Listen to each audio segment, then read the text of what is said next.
กับดิฉันผู้ดำเนินรายการคือผู้ช่วยศาสตราจารย์สัตวแพทย์หญิงดร.วีนาจูเปียซึ่งเป็นอาจารย์ประจำภาควิชาชีวศาสตร์ทางสัตวแพทย์และสัตวแพทย์สาธารณสุขคณะสัตวแพทยศาสตร์มหาวิทยาลัยเชียงใหม่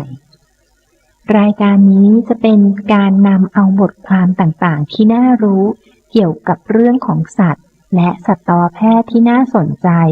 มาอ่านให้ท่านผู้ฟังฟังนะคะหากท่านผู้ฟังท่านใดมีข้อเสนอแนะหรือคำติชมขอโปรดกรุณาโทรมาที่ภาควิชาที่ดิฉันทำงานได้เลยนะคะที่เบอร์โทร 053-948-046 ขอสายอาจารย์วีนาได้เลยค่ะหรือถ้าไม่สะดวกจะเป็นการโทรเข้ามือถือก็ได้นะคะที่เบอร์ 0813864746 หรือถ้าท่านยังไม่สะดวกอีกก็ยังอีเมลมาหากันได้นะคะที่ jupia_vema@yahoo.com ค่ะดิฉันยินดีรับทุกข้อเสนอแนะและทุกคำติชมเพื่อที่จะนำไปพัฒนาและปรับปรุงรายการต่อไปค่ะ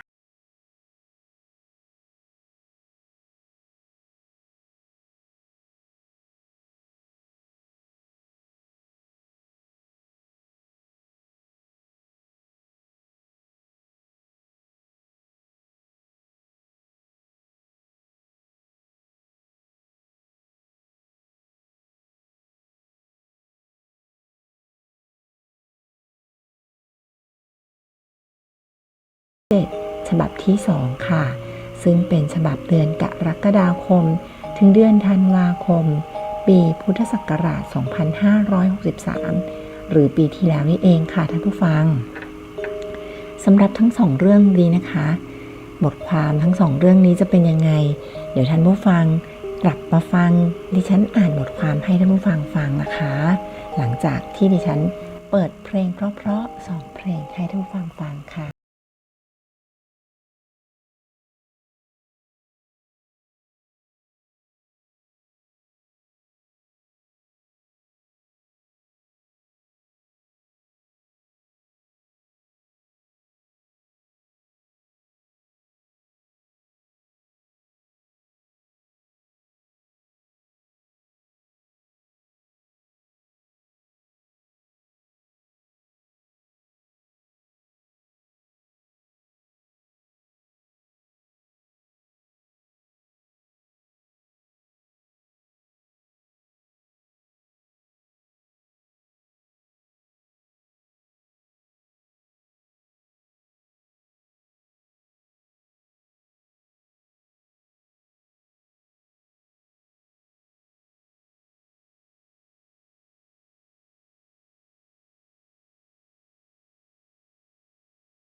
ค่ะอย่างที่เกริ่นไปแล้วในช่วงที่ผ่านมานะคะ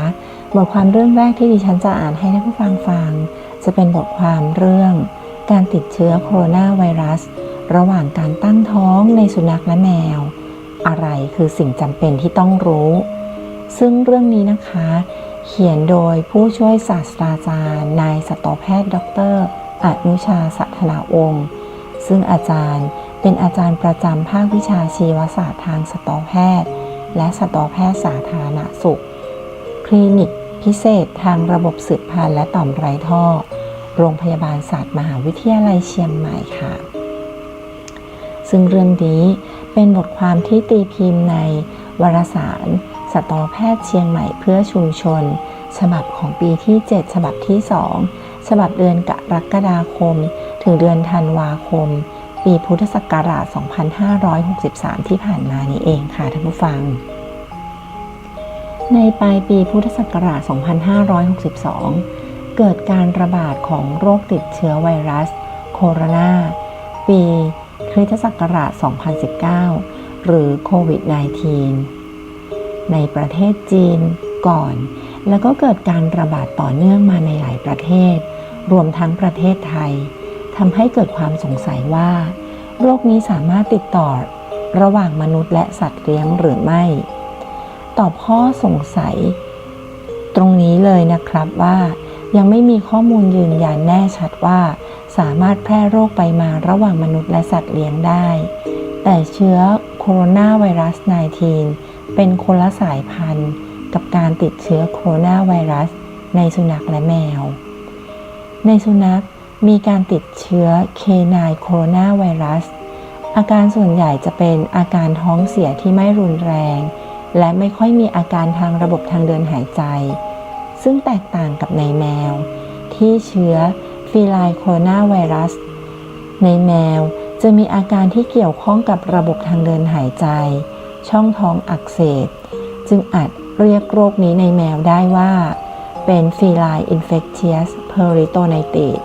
หรือมีชื่อย่อว่า FIP ค่ะและแมวอาจจะมีอาการถึงตายได้จากการสืบค้นข้อมูลยังไม่มีการยืนยันว่าโรคโควิด -19 จะสามารถแพร่กระจายโรคระหว่างมนุษย์และสัตว์ได้แต่รายงานในปีคริสตศักราช 2002 ถึง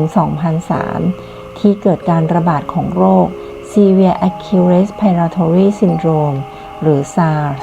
ทำให้มีการตรวจพบเชื้อโคโรนาไวรัสสายพันธุ์ใหม่ๆในสุนัขและสามารถทำให้เกิดการติดเชื้อ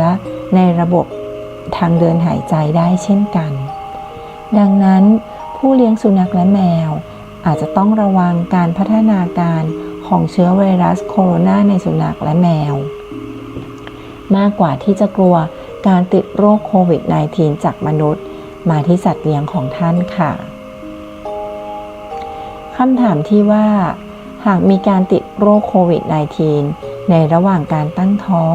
จะส่งผลต่อการพัฒนาของตัวอ่อนให้มีการแท้งหรือตัวอ่อนมีความผิดปกติหรือไม่จากข้อมูลในมนุษย์พบว่าการถ่ายทอดเชื้อจากแม่ไปสู่ลูกในระหว่างการตั้งครรภ์หรือ vertical transmission ของโรคโควิด -19 เกิดขึ้นได้ในบางรายแต่อุบัติการณ์ต่ำมากส่วนใหญ่การถ่ายทอดเชื้อมักจะเกิดภายหลังจากการคลอดโดยพบว่าระดับของภูมิคุ้มกันในเด็กที่คลอดจากแม่ที่ติดโรคโควิด -19 มีปริมาณภูมิคุ้มกันสูงซึ่งสันนิษฐานว่ามีการถ่ายทอดเชื้อจากแม่ไปสู่ลูกได้เท่านั้นแต่ไม่มีข้อมูลยืนยันอาการที่เกี่ยวข้องกับระบบทางเดินหายใจเลยดังนั้นอาจพอสรุปได้ว่าเด็กที่เกิดจากแม่ติดเชื้อแต่จะไม่ได้รับผลกระทบใดๆหรือมีผลกระทบน้อยมากแต่ทั้งนี้ทั้งนั้นภายหลังจากการคลอดควรดูแลสุขภาพเด็กตามขั้นตอนต่างๆที่กระทรวงสาธารณสุขได้ประกาศให้ปฏิบัติเช่นการดูแลสำหรับแม่ที่ป่วยเป็นโควิด -19 ควรแยกกับลูก14 วันหรือเว้นระยะห่างระหว่างแม่กับลูก2 เมตรเพื่อป้องกันการแพร่ระบาดของโรค กรณีที่ลูกยังไม่ได้ติดเชื้อจากแม่เป็นต้นค่ะเจ้าของสุนัขและแมวคงสงสัยกันว่าเคนายโคโรนาไวรัสและฟีไรโคโรนาไวรัสเป็นสาเหตุของการทำให้สัตว์ไม่ตั้งท้องการแท้งตายแรกคลอดหรือความผิดปกติของลูกสัตว์ภายหลังจากการคลอดได้หรือไม่จากการสืบค้นข้อมูลไม่พบข้อมูลใดๆที่เกี่ยวข้องกับความผิดปกติของระบบสืบพันธุ์และการแท้งในสุนัขที่เกี่ยวข้องกับการติดเชื้อโคโรนาไวรัสเลยแต่ในแมวมีอุบัติการณ์ของการแท้งได้หากมีการติดเชื้อในช่วงท้ายๆของการตั้งท้องซึ่งการติดเชื้อในช่วงท้ายของการตั้งท้องในแมวอาจส่งผลให้แมวมีอาการแท้งรวมกับมีเลือดออกจากช่องคลอดเป็นระยะเวลานานแต่หากผลการตรวจจากการคำนวณทางระบาดวิทยาของโรคติดเชื้อโคโรนาไวรัสกับความผิดปกติทางระบบสืบพันธุ์และการแท้งในแมวจะไม่มีความสัมพันธ์กันเลยซึ่งอาการผิดปกติดังกล่าวอาจเป็นผลแทรกซ้อนจากการที่สัตว์ป่วยอ่อนแอหรือการติดเชื้อแทรกซ้อนมากกว่าสาเหตุจากไวรัสโดยตรงดังนั้นการดูแลสุขภาพของเจ้าของและสัตว์เลี้ยงจึงมีความสำคัญควรให้สุนัขอยู่ในบ้านงดกิจกรรมนอกบ้านและดูแลเรื่องสุขอนามัยเช่นความสะอาดของภาชนะที่ใช้หมั่นเก็บมูลสัตว์และสิ่งคัดหลั่งทำความสะอาดที่นอนหรือภายในกรงอย่างสม่ำเสมอการลดความเสี่ยงของการแพร่โรคไวรัสนี้ในแมวทำได้โดยการลดความแออัดของแมวรักษาสัดส่วนจำนวนของแมวที่โตเต็มวัยกับแมววัยรุ่นนอกจากนี้ผลจากพันธุกรรมของแมวที่ป่วยเป็นโรคโคโรนาไวรัสหรือ FIP ได้ง่ายอาจส่งผลทำให้เกิดการติดเชื้อโคโรนาไวรัสได้ง่ายโดยเฉพาะในแมวตัวผู้ที่เลี้ยงแบบปล่อยอาจเป็นสาเหตุของการแพร่กระจายโรคออกไปได้หากมีปัญหาผิดปกติควรปรึกษาสัตวแพทย์ใกล้บ้านและหากสัตว์เลี้ยงของท่านมีอาการที่เกี่ยวข้องกับระบบทางเดินหายใจอาการที่เกี่ยวข้องกับระบบทางเดินอาหารเช่นอาเจียนท้องเสียซึมและเบื่ออาหารควรปรึกษาสัตวแพทย์เพื่อตรวจหาสาเหตุของโรคต่อไปดังนั้นการติดเชื้อโคโรนาไวรัสในสัตว์เลี้ยงจึงแตกต่างกับในมนุษย์การดูแลสุขภาพและลดการพบปะกันของสัตว์เลี้ยงจึงจะทำให้สัตว์เลี้ยงของท่านปลอดจากโรคโคโรนาไวรัสค่ะอันนี้ก็จะเป็นบทความนะคะจากผู้ช่วยศาสตราจารย์นายสัตวแพทย์ดร.อนุชาสถานวงศ์ค่ะซึ่งก็พูดถึงเรื่องโควิด -19 ในคนในสุนัขแล้วก็ในแมวนะคะซึ่งในคนเนี่ยพบว่ามีการติดเชื้อโคโรนาไวรัสจากแม่ไปสู่ลูกที่อยู่ในครรภ์ได้แต่ว่าอาการของลูกที่พบจะน้อยมากนะคะผลกระทบต่อลูกจะน้อยมากค่ะแต่ว่าอย่างไรก็ตามถ้าเกิดคลอดออกมาแล้วลูกต้องตรวจไวรัสในลูกถ้ายังไม่พบเชื้อไวรัสในลูกนะคะควรจะแยกลูกกับแม่เป็นระยะเวลา14 วันนะคะ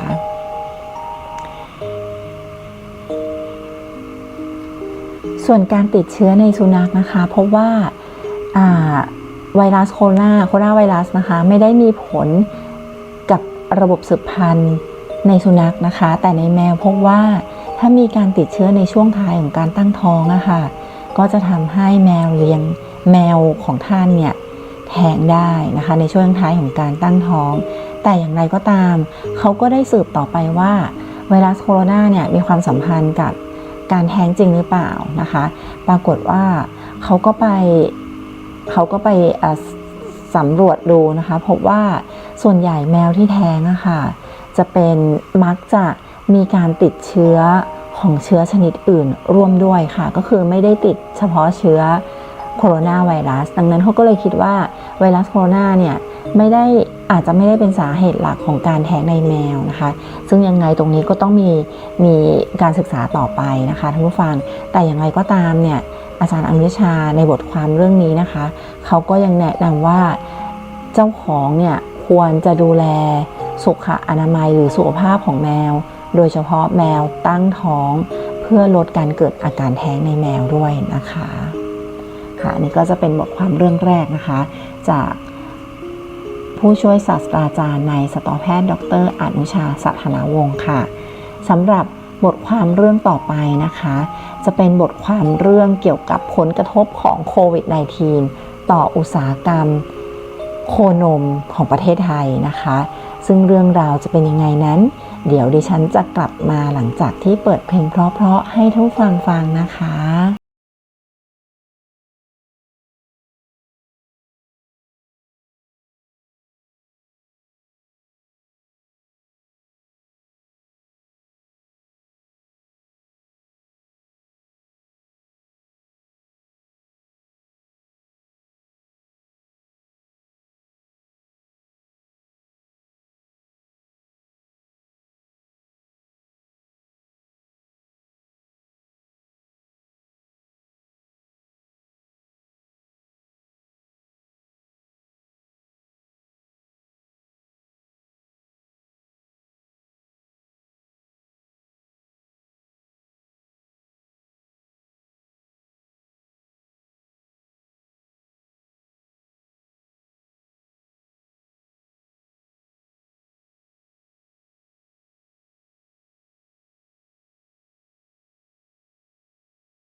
บทความเรื่องต่อไปนะคะจะเป็นบทความเรื่องผลกระทบของโรคโควิด -19 ต่ออุตสาหกรรมโคนมไทยซึ่งเรื่องนี้นะคะเขียนโดยอาจารย์นายสัตวแพทย์ดร.ทวัชชัยสิงห์ล่าซึ่งเป็นอาจารย์ประจำคลินิกสัตว์เคี้ยวเอื้องภาควิชาคลินิกสัตว์บริโภคคณะสัตวแพทยศาสตร์มหาวิทยาลัยเชียงใหม่ค่ะซึ่งเรื่องนี้นะคะดิฉันนำมาจากวารสารเล่มเดิมค่ะก็คือวารสารสัตวแพทย์เชียงใหม่เพื่อชุมชนซึ่งเป็นฉบับปีที่7ฉบับที่2ฉบับเดือนกรกฎาคมถึงเดือนธันวาคมปีพุทธศักราช 2563 หรือปีที่แล้วนี่เองค่ะท่านผู้ฟังการระบาดของเชื้อไวรัสโคโรนาสายพันธุ์ใหม่ 2019 หรือโรคโควิด -19 นอกจากส่งผลกระทบโดยตรงต่อสุขภาพของมนุษย์แล้วยังส่งผลกระทบต่อเศรษฐกิจไปทั่วโลกไม่เว้นแม้แต่อุตสาหกรรมการเลี้ยงโคนมของประเทศไทยถึงแม้ว่าจะยังไม่มีรายงานว่าการติดเชื้อโคโรนาไวรัสสายพันธุ์ใหม่ในโคนมแต่อุตสาหกรรมการเลี้ยงโคนมของประเทศไทยก็หลีกไม่พ้นในการได้รับผลกระทบจากวิกฤตระบาดของโรคในครั้งนี้โดยเฉพาะภาวะน้ำนมดิบล้นตลาดซึ่งสร้างความเดือดร้อนให้กับเกษตรกรผู้เลี้ยงโคนมเป็นอย่างมากโดยรายละเอียดจะขอกล่าวในลำดับต่อไปค่ะปัจจุบันประเทศไทยมีจำนวนโคนมประมาณ 700,000 ตัวแบ่งเป็นแม่โครีดนมประมาณ300,000 ตัวที่เหลือเป็นโคที่ยังไม่ให้ผลผลิตหรือโคนมทดแทนซึ่งได้แก่โคเล็กโครุ่นและโคสาวซึ่งแม่โครีดนมเหล่านี้สามารถผลิตน้ำนมได้ประมาณ 1.28 ล้านตันต่อปีหรือประมาณ 3,500 ตันต่อวันขณะที่การบริโภคน้ำนมในประเทศอยู่ที่ 1.23 ล้านตันต่อปีซึ่งถือว่าต่ำกว่าปริมาณการผลิตเล็กน้อยนอกจากนี้ประเทศไทยมีการนำเข้านมผงจากต่างประเทศปีละประมาณ 65,000 ตันเพื่อใช้ทำผลิตภัณฑ์นมคืนรูปพร้อมดื่มโดยการผสมกับน้ำนมดิบจากแม่โคบางส่วนบางยี่ห้อใช้น้ำนมดิบล้วนไม่ผสมนมผงเลยค่ะและผลิตภัณฑ์อื่นๆที่มีนมเป็นส่วนประกอบปัจจัยเหล่านี้ทำให้น้ำนมดิบที่ผลิตในประเทศมีโอกาสล้นตลาดได้ง่ายอย่างไรก็ตามรัฐบาลไทยได้จัดทำโครงการอาหารเสริมหรือนมโรงเรียนขึ้นเมื่อปีงบประมาณ 2535 เพื่อแก้ไขปัญหาการขาดสารอาหารและภาวะทุพโภชนาการในเด็กด้วยเห็นว่าเด็กควรจะได้ดื่มนมซึ่งเป็นอาหารธรรมชาติที่มีความสมบูรณ์และมีคุณค่าทางโภชนาการสูงอันจะส่งผลให้พัฒนาการด้านต่างๆของเด็กเป็นไปอย่างเต็มศักยภาพและเพื่อเป็นการส่งเสริมเกษตรกรผู้เลี้ยงโคนมให้สามารถขายน้ำนมดิบได้และส่งเสริมการใช้ผลิตภัณฑ์ภายในประเทศโดยรัฐบาลจัดสรรให้เด็กนักเรียนไทยตั้งแต่ชั้นอนุบาลถึงชั้นประถมศึกษาปีที่ 6ให้ได้ดื่มนมฟรีตลอดปีการศึกษาหรือประมาณ260วันซึ่งปัจจุบันน้ำนมดิบจากเกษตรกรถูกใช้ในการผลิตนมโรงเรียน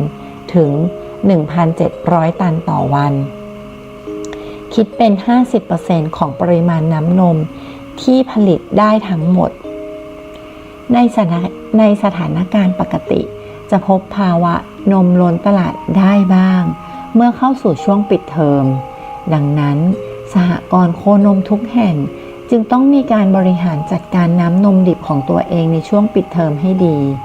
แต่เมื่อเกิดการระบาดของโรคโควิด -19 ขึ้นทำให้โรงเรียนมีการปิดเทอมก่อนกำหนดและเปิดเทอมช้ากว่ากำหนด คิดเฉพาะการเลื่อนเปิดเทอมรวมเป็นระยะเวลาถึง45วันดังนั้นปัญหาน้ำนมล้นตลาดจึงมีโอกาสเกิดขึ้นเพิ่มเป็นเท่าตัวและในช่วง45วันดังกล่าวคิดเป็นปริมาณน้ำนมถึง45คูณ 1,700 คิดเป็น 76,500 ตันค่ะคิดเป็นเงินถึง 1,500 ล้านบาทซึ่งปกติจะต้องถูกนำไปผลิตเป็นนมโรงเรียนเพื่อให้นักเรียนได้บริโภคในช่วงเปิดเทอมนอกจากนี้โรงงานแปรรูปน้ำนมดิบที่ผลิตเฉพาะนมพาสเจอร์ไรซ์หรือนมถุงเพื่อส่งโครงการนมโรงเรียนจะลดกำลังการผลิตลงในช่วงโรงเรียนปิดเทอมเนื่องจากนมถุงเก็บได้ไม่นานตามปกติ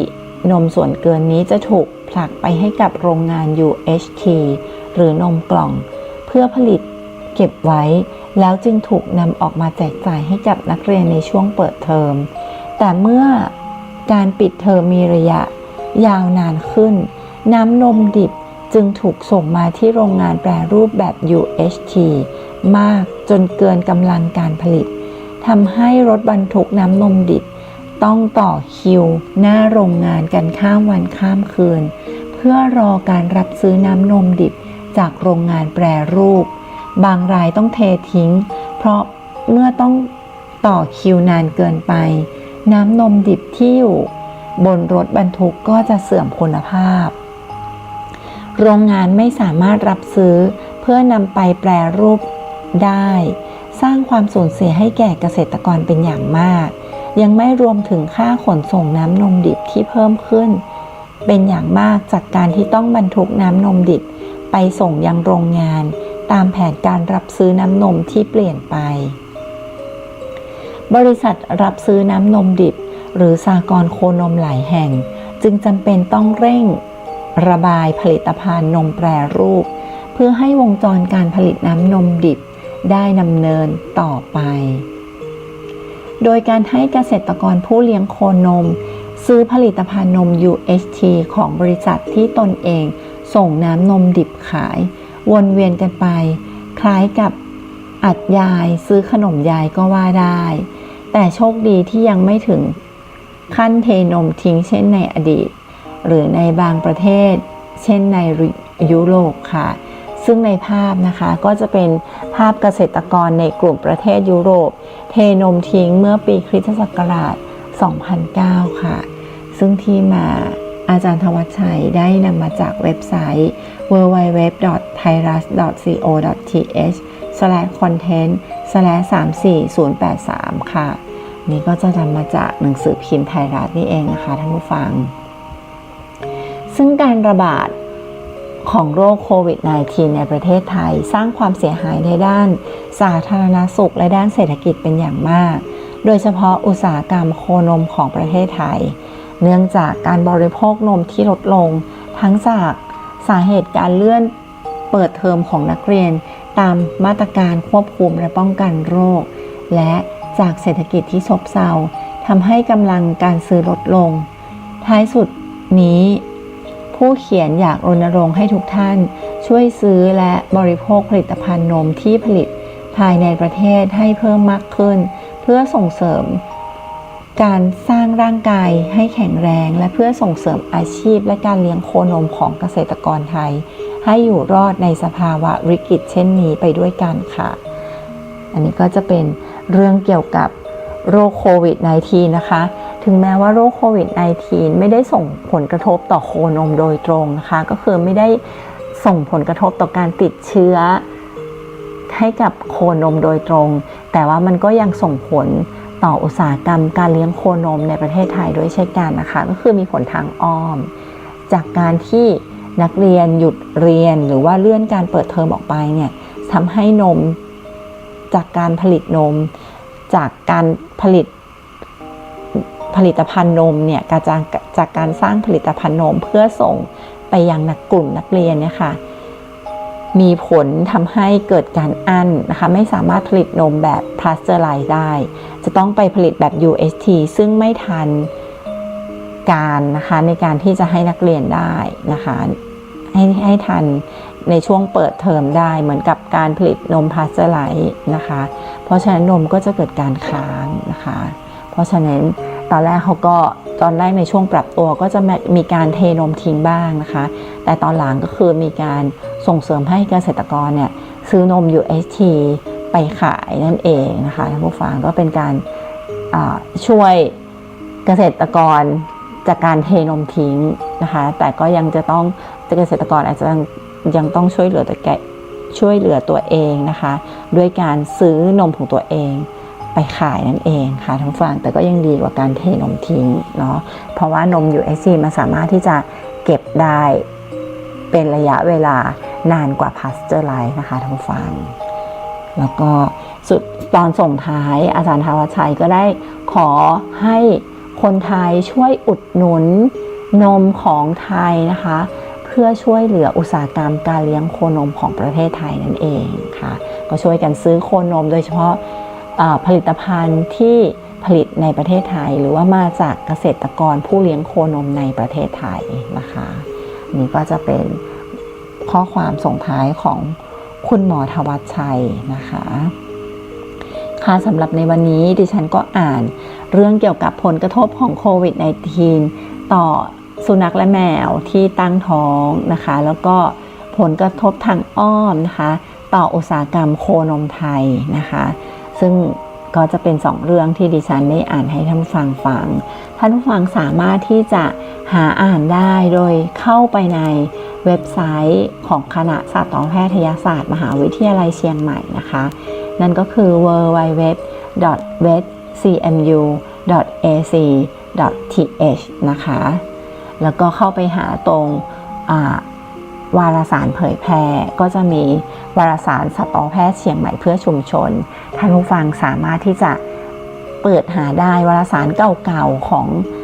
สัตวแพทย์เชียงใหม่เพื่อชุมชนก็มีเช่นกันท่านผู้ฟังสามารถที่จะย้อนหลังไปอ่านได้เลยนะคะหรือว่าถ้าท่านผู้ฟังสนใจที่จะอ่านเรื่องนี้นะคะก็สามารถหาอ่านได้แล้วก็อยู่ในวารสารสัตวแพทย์เชียงใหม่เพื่อชุมชนปีที่7ฉบับที่2หรือฉบับเดือนกรกฎาคมถึงเดือนธันวาคมปีพุทธศักราช2563หรือปีที่แล้วนี่เองค่ะท่านผู้ฟังก็จบลงไปแล้วนะคะสำหรับบทความทั้ง2เรื่องสำหรับครั้งต่อไปนะคะดิฉันก็จะกลับมาเจอท่านผู้ฟังอีกนะคะโดยครั้งต่อไปเนี่ยก็จะเป็นเรื่องผลกระทบของโควิด -19 ต่ออุตสาหกรรมการเลี้ยงช้างนะคะแล้วก็อีกเรื่องหนึ่งจะเป็นเรื่องแอมโมเนียกับการเลี้ยงปลาสวยงามนะคะซึ่งเรื่องราวจะเป็นยังไงนั้นท่านผู้ฟังสามารถติดตามการอ่านบทความของดิฉันในครั้งหน้านะคะท่านผู้ฟังสำหรับครั้งนี้ดิฉันขอลาท่านผู้ฟังไปก่อนขอบพระคุณท่านผู้ฟังที่ติดตามกันมาตั้งแต่ช่วงต้นของรายการนะคะขอบพระคุณและสวัสดีค่ะ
แต่หลังเมื่อยังนอนเปลแม่เราเฝ้าโอละเหกล่อมลูกน้อยนอนเปลไม่ห่างหันเหไปจนไกลเมื่อเล็กจนโตโอ้แม่ถนอมแม่พายพร้อมย่อมเกิดแต่รักลูก